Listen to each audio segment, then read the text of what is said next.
শিলিগুড়ি মহকুমা পরিষদের প্রথমবার ক্ষমতায় আসার পর সফলতার বর্ষপূর্তি উদযাপন করা হলো। সাংস্কৃতিক অনুষ্ঠান এবং সামাজিক কার্যকলাপের মধ্য দিয়ে এই দিনটিকে বিশেষভাবে পালন করা হলো।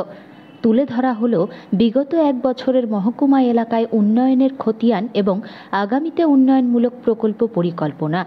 বুধবার নকশালবাড়ি কমিউনিটি হলে ওই অনুষ্ঠানের আয়োজন করা হয়। এদিনের অনুষ্ঠানে উপস্থিত ছিলেন রাজ্যের উত্তরবঙ্গ উন্নয়ন মন্ত্রী উদয়ন গুহ, শিলিগুড়ির মেয়র গৌতম দেব, ডেপুটি মেয়র রঞ্জন সরকার, মহকুমা পরিষদের সভাধিপতি অরুণ ঘোষ, এসজেডি-এর চেয়ারম্যান সৌরভ চক্রবর্তী সহ অন্যান্যরা।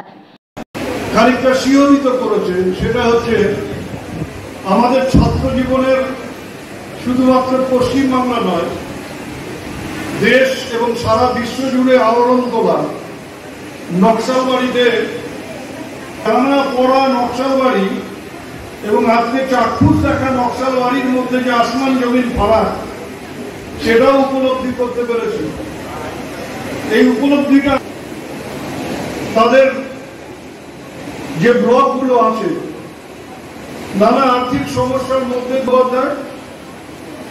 যিনি মনে করেন, এটা বললামই আমরা যে সমগ্র এলাকা জুড়ে যে উন্নয়নের রূপরেখা আমাদের রাজ্য থেকে মাননীয় মুখ্যমন্ত্রী দিয়েছেন, তার মধ্যে একটা হচ্ছে সবুজায়ন করা, পরিবেশ বান্ধব করা, শিক্ষা, সংস্কৃতি, যোগাযোগ, স্বাস্থ্য, সংস্কৃতি সমস্ত দিক দিয়ে। এটা হচ্ছে মিশ্র ভাষাভাষী অঞ্চল।